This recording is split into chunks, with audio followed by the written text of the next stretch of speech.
오늘 봉독한 말씀을 중심으로 해서 죄악이 된 귀해, 죄악이 된 귀해. 제목부터가 상당히 좀 마음을 무겁게 할 수 있습니다. 보통 설교할 때에 어떤 인물에 대해서 이야기를 할 때는 뭔가 좀 본받을 만하고, 그리고 또 그 큰 바위 얼굴처럼 이렇게 따라갈 만한 사람들, 그래서 딱 보자마자 그대로 실천만 해도 될 만한 사람들을 우리가 보통 생각을 합니다. 그러나 사실 성경에는 그런 사람들만 있는 것이 아니라 훨씬 더 많은 사람들은 실패하고 또 하나님으로부터 책망을 받기도 하고, 그리고 또 역사 속에서 암울하게 흘러갔던 모습들을 보게 됩니다. 좋은 얘기들로만 써도 모자랄 텐데 왜 그런 사람들의 숫자들이 그렇게 많을까요? 아마도 그것은 하나님께서 우리에게 그들을 통해서, 너희도 그들과 별반 차이 없는 존재다, 그러니 그들을 통해서 반면교사를 삼으라 라고 해서 그렇게 많은 사람들, 많은 사건들이 있지 않는가 생각을 합니다. 여러분, 정말 그대로 본받아야 돼. 주님처럼, 바울처럼 이렇게 그대로 본받아서 따라갈 만한 분들이 있는가 하면, 그렇지 못한 사람들을 통해서도 내가 이런 부분 나에게도 연약함이 있었지, 나는 이러지 말아야지 하는 그러한 결단이 있는 시간들이 되기를 바랍니다. 오늘 말씀의 제목이 최악이 된 기회라고 합니다. 여러분, 사실 사람들이 인생을 살면서 어떤 자기만의, 자기 인생의 성공의 승리의 기회를 잡는다라고 하는 것은 대단히 중요합니다. 왜냐하면 기회가 그렇게 흔하지 않기 때문에 그렇습니다. 그럼에도 불구하고 아무리 기회가 없어도 사람에게는 최소 3번 이상의 기회는 주어진다라고 하는 이야기를 합니다. 근데 어떤 때 그것이 나에게 정말 소중한 기회인가? 더 지혜로운 사람은 모든 시간을, 모든 때를 자기 인생을 위한, 또 하나님의 영광을 위한 기회로 삼을 줄 아는 것이 지혜인 줄로 믿습니다. 특별히 그 기회가 모든 상황들이 다 좋고 나에게 기반이 다 갖춰져 가지고서 그냥 숟가락 딱 떠 가지고서 밥만 먹으면 될 정도의 그러한 때 잡는 기회보다도 힘들고 어렵고 모두가 다 포기하려고 할 때, 그런 위기 때에 기회를 붙잡는 것, 포착하는 사람, 그런 사람이 지혜로운 사람인 줄로 믿습니다. 그래서 사도 바울도 에베소서 5장 15절부터 우리에게 말합니다. 너희가 어떻게 행할 것을 자세히 알아서 어리석은 자가 되지 말고 지혜 있는 자가 같이 행하라. 지혜 있는 자가 돼서 지혜로운 자처럼 행하라 라고 말하고 있습니다. 사도 바울이 그 에베소서 5장을 쓸 때 상황은 어떤 상황이었느냐? 자신은 감옥에 갇혀 있을 때였어요. 위기의 때였단 말입니다. 그래서 말합니다. 때가 악하다. 때가 악하다. 여러분, 그 본문의 원어에는 이렇게 말합니다. 기회를 붙잡아라. 지금이 위기의 때다 라고 얘기합니다. 여러분, 오히려 위기의 때가 기회를 더 크게 붙잡을 수 있는 시간인 줄로 믿습니다. 여러분, 기회라고 하는 것이 나도 모르는 사이에 저절로 오는 때도 있지만, 어떤 사람에게는 내게 찾아온 기회를, 또는 찾아갈 그 기회를, 절호의 기회를 잡기 위해서 돈을 부릅뜨고 시대를 보고 환경을 보고 삶을 보는 사람도 있다라고 하는 거예요. 마태복음 13장에 보면 천국 비유를 하면서 이런 비유를 얘기합니다. 마치 천국은 밭의 감추인 보화와 같다. 어떤 사람이 그 밭을 주인으로부터 임대를 해서 일구다가 괭이질을 하는데 거기서 뭔가 걸리는 게 있었어요. 바위인가 하고서 파봤더니 거기에 상자가 하나 나오는데 엄청난 금 보화가 있는 거예요. 여러분, 이 사람이 어떻게 했을까요? 그것을 자기 집으로 가져가지 않았어요. 그것을 묻어놓고 그 주인에게 가서 그 밭을 사겠다고 말합니다. 아니 너는 돈이 없어가지고 밭을 겨우 빌어먹는 인간이 어떻게 그 밭을 살려고 하느냐. 그 밭도 그렇게 좋은 밭이 아니었어요. 여러분 돌이 걸리고 바위가 걸릴 정도의 밭이면 척박한 땅이겠어요? 기름진 땅이겠습니까? 주인도 남한테 밭을 줄 때 기름진 땅을 자기가 지경하지 남에게 주지 않을 거 아니겠어요? 근데 이 사람이 간청하는 거예요. 자기의 집 가산 다 팔아가지고 그 밭을 사겠다는 거예요. 주인이 아주 인심쓰는 척하면서 그것을 넘겨줬습니다. 여러분 그 밭을 넘겨주면서부터 이 사람 그 밭에 있는 모든 것들은 이 사람의 것이 되는 거예요. 그 밭에 있는 그 금은 보화는 그 집을 그보다 훨씬 더 나은 고대광실의 집을 사고도 남을 만한 그러한 보물을 발견한 거예요. 인생이 내가 예기치 않은 순간에 바로 그러한 밭에 감춰진 보화를 발견한 것 같은 기회를 얻을 때가 있어요. 여러분 그것을 자기 집으로 그냥 가져가면 도적이 되는 거예요. 근데 그 기회를 이 사람은 자기의 모든 것들을 팔아서 그 밭을 샀다라고 합니다. 기회를 잡았다라고 하는 것입니다. 그리고 인생이 바뀌어졌어요. 근데 또 그 다음에 곧바로 이런 비유를 합니다.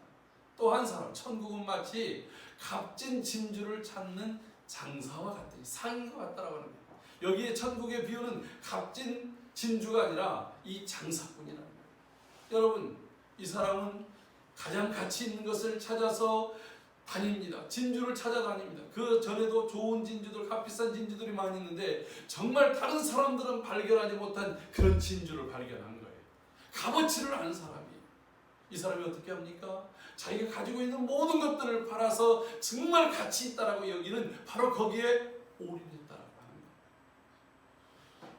여러분 하나님께서도 오늘 우리에게 가장 가치 있는 천국 하나님의 나라 오늘 그 복음을 우리에게 주셨어요. 어떤 때는 내가 예기치 못한 가운데 이 복음을 얻은 사람도 있어요. 복음을 통해서 구원의 감격과 하늘나라의 소망과 그리고 또한 하나님의 놀라운 은혜를 경험한 사람들도 있을 것입니다. 여러분 그저 왔다고 해서 그냥 지나쳐버리면 그것은 어리석은 일이죠. 우리는 그 주어진 복음을 아멘으로 기쁨으로 받은 줄로 믿습니다. 또한 우리는 정말 그런 것들을 내가 정말 진리 안에서 여러분 우리가 함께 그 철로 역정이라고 하는 영화를 한번 본 적이 있었어요. 거기 기독도가 그 장망성이라고 장차 망할 성에 살면서 정말 이 무거운 인생의 짐에서 어떻게 하면 벗어날까 그러다가 복음을 듣습니다. 그 복음 진리를 찾아서 모든 유혹, 시련, 연단들을 다 극복하고 그 길을 찾아 나서는 거예요. 오늘 그러한 심령 바로 천국의 기회를 잡는 그런 성도들이 되기를 주의 이름으로 축복합니다. 아멘. 여러분 기회라고 하는 것이 몇 가지 특징이 있다고 합니다. 기회는 내 앞에 왔을 때 잡아야 된다. 할렐루야. 아멘. 지나가 버리면 후회하는 것이에요. 그리스 신화에서 기회라고 하는 신의 이름은 여러분들도 들어봤을 만한 이름이에요. 뭐냐면 카이로스라고 하는 것이 기회의 신이라고 합니다. 우리가 카이로스, 성경에서도 카이로스라고 얘기할 때는 주로 하나님의 시간, 인생의 두 가지 시간인데 하나는 크로노스라는 시간이 있고 또 하나는 카이로스, 다 이 헬라어에서 나옵니다. 크로노스는 모든 것들을 다 흡입해버리는 또 하나의 신이기도 해요. 그런데 여러분 이 카이로스라고 하는 신은 이 그리스 사람들에게 있어서는 최고의 신인 그 제우스의 막내 아들인데 아주 멋을 좋아했대요. 그래가지고 앞머리를 길게 내려서 눈도 잘 보이지 않을 정도로 머리를 이렇게 흔들면서 다니답니다. 근데 뒤에는 아주 중국 사람들처럼 빡빡 밀어서 민대가리 대머리입니다. 무슨 얘기냐면 기회라고 하는 것은 앞에 있을 때 그 머리채를 확 잡듯이 잡아야지 지난 다음에는 아차하는 순간에 놓치고 끝난다고 합니다. 오늘 이 시간이 하나님께서 우리에게 은혜의 날이고 구원의 때라고 하는 그런 은혜의 기회의 때입니다. 아멘. 주님 앞에 나와 있는 이 시간 오직 주님께 집중해서 주님이 나에게 예비하신 은혜를 충만히 받아가는 그런 시간들이 되기를 바랍니다. 아멘. 주님이 나에게 말씀 곳곳을 통해서 나에게 똑같은 말을 전하지만 어떤 사람은 그것이 은혜가 되기도 하고 그의 인생을 바꾸기도 하지만 어떤 사람은 의미 없이 지나가기도 하고 어떤 사람은 그 말씀이 시험거리가 되기도 한다라고 하는 거예요. 그런데 그 시간이 하나님이 나를 위해서 예비하신 시간, 나와 만나주시고 나에게 말씀하시는 그런 은혜의 메시지로 받을 수 있는 그러한 시간들이 되기를 주의 이름으로 축복합니다. 아멘. 또 하나는, 두 번째는 기회가 주어지면 그것을 나에게 최대의 유익한 것으로 선용해야 된다라고 하는 것입니다. 그렇게 하지 않으면 오히려 그 기회가 나에게 독이 되어지고 내 인생의 최악의 낭떠러지가 될 수도 있다라고 하는 것입니다. 오늘 본문은 그것을 얘기해 주고 있습니다. 또 하나 기회의 특징은 작은 것이라도 그 기회를 살려내면 큰 기회를 얻게 되는데 작다고 무시하면 큰 것도 놓치게 된다고 합니다. 오늘 우리가 시간 기도하는 것, 찬양하는 것, 또 함께 말씀을 읽고 함께 교제하고 또 주의 말씀을 듣는 이 모든 것들 속에 하나님께서 나를 위해서 예비하신 그 세세한 은혜를 우리가 놓치지 않고 나아갈 수 있기를 바랍니다. 이것이 우리의 모든 삶의 현장에서도 마찬가지로 그렇게 나타나기를 바랍니다. 여러분 한번 생각해 보십시오. 다윗이라고 하는 사람은 이새의 8번째 아들, 막내 아들이었습니다. 그는 그의 집에 사무엘이 찾아왔을 때도 그 사무엘의 잔치에 함께 있지 못했습니다. 아버지가 다윗에게 너 가서 양이나 치고 있어라. 여러분 그 집에는 다른 종들도 있었습니다. 근데도 불구하고 다윗은 그 자리에 초대하지 않았다라고 하는 거예요. 왜 그랬을까요? 뭐 여러 가지 이유들이 있겠죠. 근데 분명한 것은 초대받지 못했어요. 초대받지 못할 정도로 덜 인정받았다고 할 수도 있을 것입니다. 그런데 하나님께서는 사무엘을 통해서 그를 끝내 불러내게 하셨어요. 그리고 그에게 기름 부어서 앞으로 이스라엘의 왕이 되게 하겠다고 말씀했습니다. 여러분, 다윗은 그때부터 하나님의 영이 그의 머리 가운데 그의 삶 속에 임재하였습니다. 그를 다스려갔습니다. 그리고 그 역시도 그 하나님을 따라서 삶을 살았습니다. 그래서 그의 인생이 공평과 정의를 행한 왕, 하나님의 마음에 가장 들었던 왕, 하나님을 기쁘시게 한 왕이라는 평가를 자기의 삶을 통해서 받았다라고 하는 거예요. 자기에게 주어진 그 시간. 그런데 그가 왕으로 부름받기 전부터도 그는 시편 23편을 우리가 보아서 하는 것처럼 여호와는 나의 목자시니 내게 부족함이 없으리로다. 그가 나를 푸른 초장으로 쉴만한 물가로 인도하시는 것. 여러분, 그는 매 순간마다 하나님의 은혜를 구했고 하나님과 함께했고 주어진 시간들을 하나님의 은혜로 그는 나아갔다라고. 양을 치다가 곰이나 늑대나 사자가 온다 할지라도 그 기회를 하나님이 주신 기회로 삼아서 양들을 보호하고 지켜갔어요. 하나님이 나를 도우시기 때문에. 그러다가 아버지의 심부름으로 전장에 나갔다가 골리앗의 이야기를 듣고 그가 의연히 일어났습니다.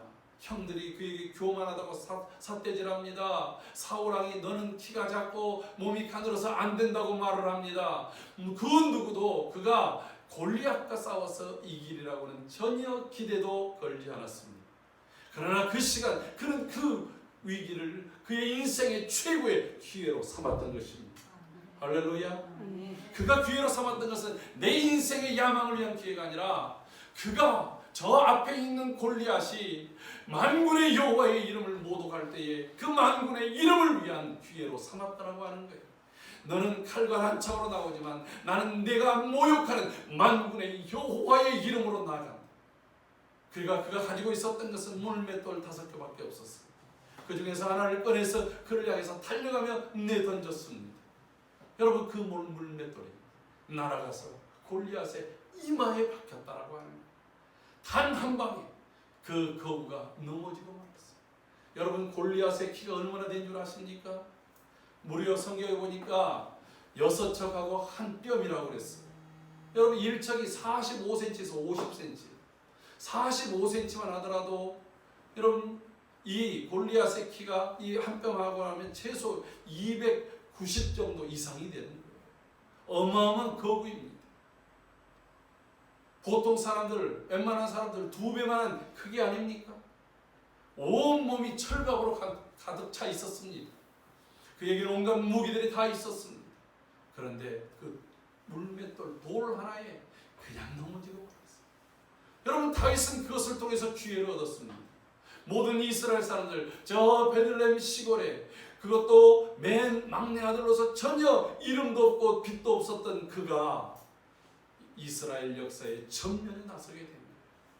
여러분 그 기회를 얻어서 그는 가는 곳마다 하나님과 동행하면서 승리를 합니다. 모든 일들을 하나님이 앞세워서 나갔기 때문에 그의 인생에 있어서 싸움에서는 단 한 번도 진 적이 없었다. 누가 이기겠습니까? 다윗의 힘이 아니라 하나님이 승리하게 했고 바로 그것이 다윗을 용사로 만드는 비결이 되었다고 하는 거예요. 할렐루야. 아멘. 반면에 다윗 앞서 있었던 사울왕을 생각해 봅시다. 사울은 베냐민 지파의 사람입니다. 그 시기에 베냐민 지파들은 남자가 거의 다 씨가 말랐어요. 우리가 잘 아는 대로 그 사사기 17장 이후에 보면은 이 베냐민 사람들이 유다의 한 그 제사장의 첩을 윤관한 사건으로 인해서 내전이 일어났습니다. 11지파 대 한 지파가 싸웠습니다. 여러분 그것으로 인해서 어마어마한 사람들이 죽었습니다. 이 베냐민 지파는 그때 약 600여 명 정도밖에 남자들이 남지 않았어요. 그 씨가 거의 말라지게 됐습니다. 여러분 그래서 베냐민 지파는 얼굴을 들고 다니지 못했어요. 그런 시기에 하나님께서 베냐민 지파에 기스의 아들이었던 사울을 택해서 왕을 삼았습니다. 여러분 생각해 보십시오. 남들이 알아주지도 않고 자기도 스스로도 그렇게 생각했던 자신에게 이스라엘 12지파를 이끌어가는 초대왕이 됩니다. 엄청난 기회를 잡지 않았습니까? 그가 암몬 사람, 왕이 됐어도 사람들이 인정을 안 했어요. 암몬 사람들이 그 길리안 야베스 사람들이 야 너희들 다 눈 하나 뽑고 내가 너희들을 다 먹겠다라고 얘기를 할 때 그들을 막아줄 사람이 없었어요. 그 이야기를 듣고 사울이 성령의 감동을 받아서 분노가 치밀어가지고 자기가 지금 이끌어가던 그 소들 2마리를 다 각을 떠가지고 보내면서 나와 더불어서 함께 일어나지 않으면 이 소들처럼 될 것이라는 말이 이스라엘 사람들에게 두려움으로 찾아왔어요. 그리고 사람들이 모여왔습니다. 나가서 전쟁을 해서 승리를 했습니다. 그때부터 비로소 사람들은 사울이 그들의 지도자의 왕으로서 권위를 인정받습니다. 기회를 얻은 것입니다. 여러분 이 기회를 왜 주셨습니까? 왕이 하나님의 말씀대로 이스라엘 백성들을 잘 공평과 정의로 다스리고 하나님이 이끄시는 위대한 민족을 만들려고 주신 거예요. 그가 나아가면 하나님이 함께해서 전쟁을 승리케 해서 그들에게 평화를 주시겠다고 해서 세워진 게 왕입니다. 그런데 어느 순간부터 그가 느슨해집니다. 분명히 그런 승리를 그가 경험했습니다. 블레셋과의 전쟁에서도 경험했고 그리고 또 아말렉과의 싸움에서도 경험을 했습니다. 하나님께서 함께 하시면 아무리 앞에 강한 적들이 있다 할지라도 반드시 승리하고 어떤 어려움이 있다 할지라도 반드시 극복해낸다는 것을 경험했음에도 불구하고 마음이 느슨해질 때에 블레셋과 전쟁에 나가는데 자신도 습관대로 하나님께 예배하고 나가려고 하는데 사무엘이 오지 않는 거예요. 약속한 날짜가 다 됐는데도 오지 않는 거예요. 백성들의 마음이 막 흔들려서 뿔뿔이 흩어집니다. 그래서 안 되겠다 싶어서 자신이 제사를 하는 거예요. 여러분 마음이 흔들리면 하지 말아야 될 일들, 마음이 흔들리면 아말렉 전투에서는 해야 될 일을 하지 않는 거예요. 다 진멸하라고 했는데 진멸하지 않고 자기 욕심 때문에 그것들을 남겨둔다라고 하는 거예요. 여러분 사울은 자신에게 주어졌던 이 기회를 하나님의 말씀에 대한 불신앙, 왜요? 끝까지 기다려야 돼. 기다리지 못하죠. 왜? 믿지 못하니까. 신뢰하지 못하니까. 우리가 하나님을 신뢰하면 끝까지 기다리는 거예요. 아멘. 하나님을 신뢰하면 끝까지 인내하는 거예요. 아멘. 여러분 하나님을 온전히 따르는 사람은 하나님 말씀대로 역사할 때에 그 속에 놀라운 기적의 일들이 나타날 줄로 믿습니다. 아멘. 그런데 욕심 때문에 갖가지 이유를 갖다 대면서 아말렉과의 전쟁에서 그는 하나님의 말씀에 불순종했다라고 하는 거예요. 그는 기회를 박차버리고 말았어요. 여러분 40년 동안 왕위에 있었지만 그가 남은 것은 결국 전장에서 비참하게 죽는 것밖에 없었다라고 합니다. 오늘 여기 또 한 사람이 나옵니다. 여로보암입니다. 여러분 이 여로보암이라는 사람은 에브라임 지파의 사람입니다. 그런데 이미 다윗 왕조가 80년의 세월을 왕위를 이어갔어요. 여러분 이스라엘이 왕정 시대가 된 지 벌써 120년의 시간이 됐습니다. 사울이 40년, 다윗이 40년, 솔로몬이 40년. 그런데 사울 왕조의 모든 것들이 이제 다 끝났다고 봐야죠. 다윗 왕조가 아주 철저하게, 그것도 아주 번영의 시간, 이스라엘 역사에 있어서 최고의 번영은 다윗과 솔로몬 시대였어요. 그때는 모든 사람들이 무화과나무, 포도나무 그늘 아래 앉아서 아주 평안하게 거하면서 그 과일을 먹고 하나님의 말씀을 나누고 하나님의 은혜의 기적들을 간증하며 살았던 시기였어요. 물론 안에는 내전도 있고 안에 보면 여러 가지 힘든 일들도 있었지만 그래도 그들 역사 속에 전체를 평가해 보면 가장 평화로웠던 시기, 가장 부흥했던 시기가 다윗과 솔로몬 때였다라고 합니다. 그것도 약 한 500년의 왕정 시대 속에서 그들이 이러한 400년 이상 500년 가까운 그 시기 속에서 최고의 번영기를 누렸던 시기가 바로 이 다윗과 솔로몬 시기, 그게 80년의 시간이었어요. 그런데 갑자기 나라가 나뉘었습니다. 남북으로 나뉘었어요. 여러분 한번 생각해 보십시오. 백성들의 마음이라는 게 왕에게 우리 조선시대에도 수많은 그 반란과 그리고 또 여러 내란들이 있었지만 왕조를 바꾸는 게 쉽지가 않습니다. 여러분 우리나라 왕조들은 한 번 했다면 보통 한 500년 했잖아요. 고려도 500년 가까이 했고 조선도 500년 했고 그 다음에 또 저 신라 같은 경우는 1000년의 시간을 가졌지 않습니까? 그러니까 그만큼 한 번 이 왕조가 바뀐다는 게 쉽지가 않아요.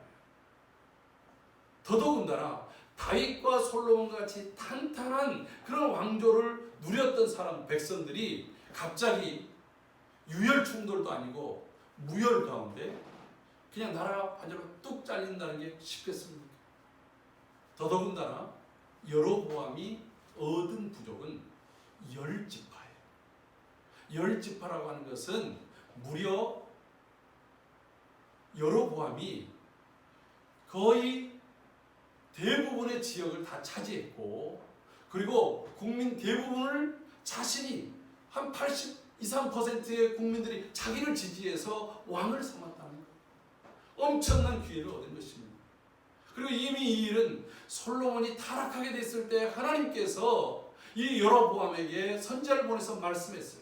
내가 너에게 이 다윗의 집을 나눠서 줄 것이다.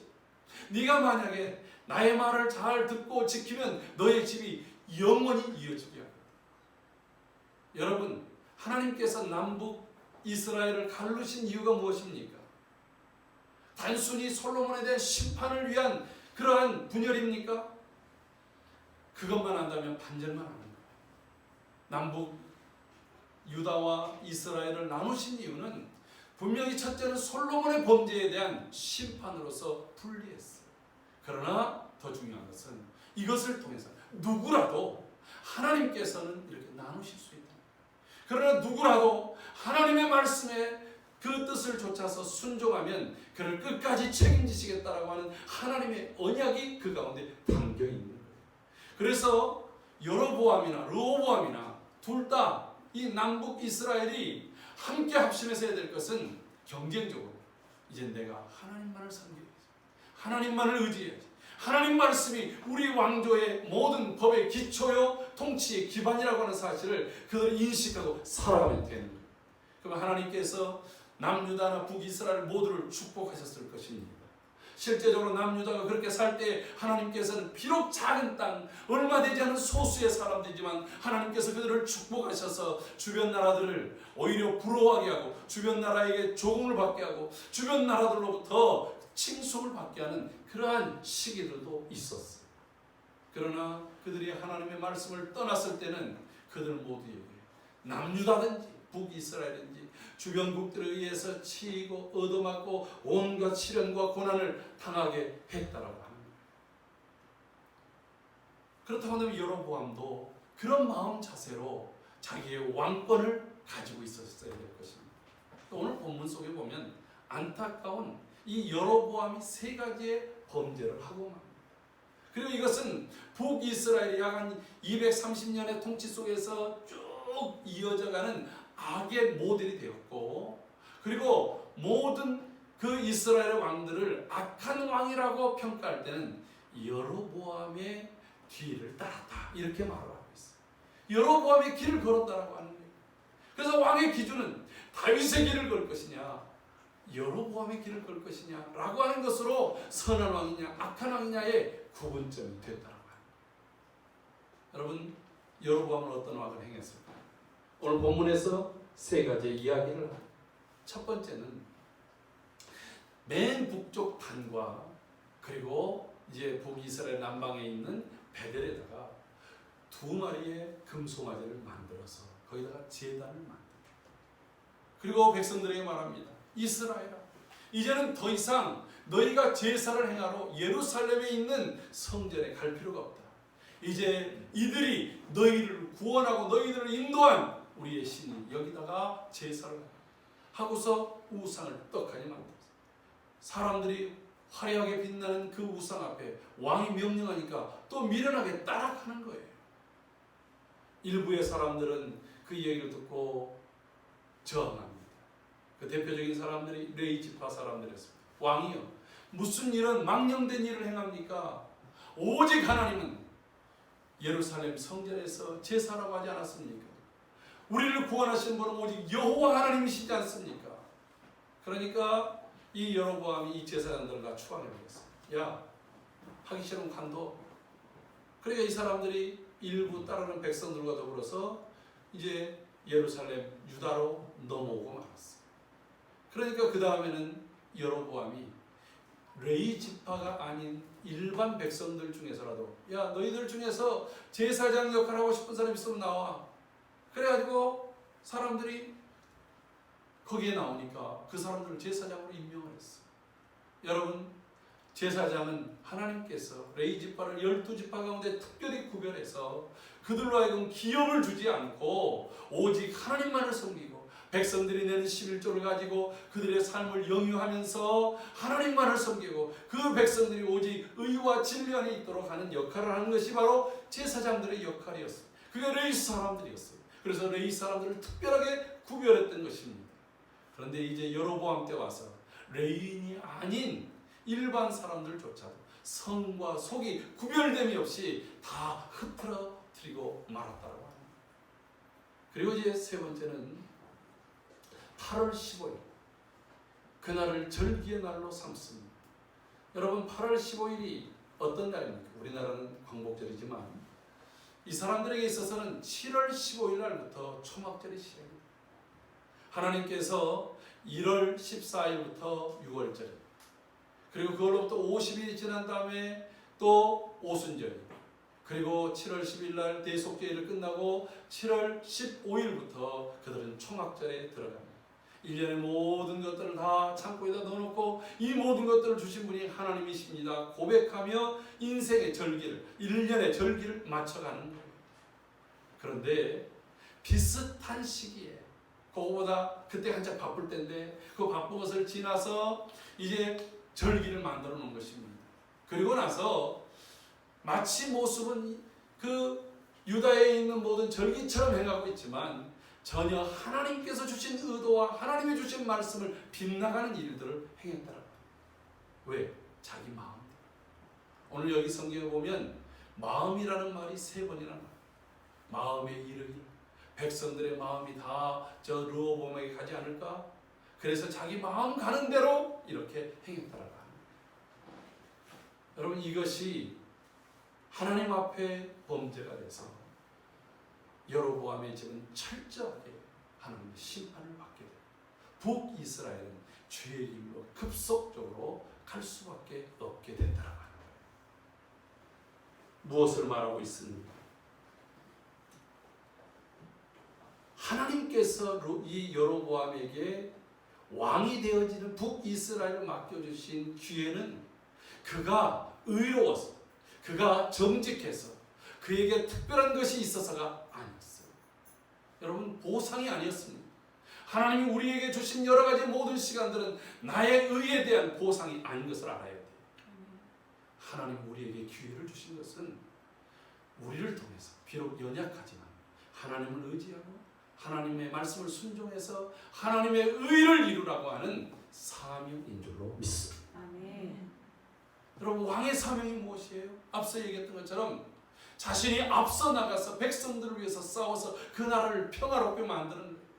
그리고 이 백성들로 하여금 왕은 공평하고 정의롭고, 왜? 하나님이 공평과 정의로우신 분이니까 그들을 다스리시면서 이 나라가 공과 의가 흐르게 하는 나라를 만들어가는 거예요. 그리고 하나님의 때를 기다리면서 하나님의 의로우심을 찬양하는 나라, 그런 나라가 하나님이 은혜가 꼽히고 하나님의 축복이 꼽히는 나라를 이루게 하는 것이 왕의 역할인데, 자기가 그 길을 따르면 모든 백성들이 칭송하고 그를 따라갈 것입니다. 여러분, 예루살렘에 성전이 있어서 그것을 가는 것, 그게 두려운 게 아니에요. 하나님께서는 하나님을 온전히 섬기는 그 사람들을 통해서 역사를 빛내시는 것입니다. 그런데 그 사명을 잊어갑니다. 오늘 하나님께서 우리에게 각자에게 여러 일터, 직업, 그리고 우리의 시간이라고 하는 여러 기회를 주셨어요. 여러 재능의 기회를 주셨어요. 그 기회를 주신 이유가 무엇입니까? 그것은 보상입니다. 앞서 얘기한 것처럼 그 일을 통해서 하나님께 영광이 되고 영혼을 구원하고 교회를 견고히 세우고 하나님의 나라를 확장하라고 하는 그러한 사명 때문에 주어진 줄로 믿습니다. 아멘.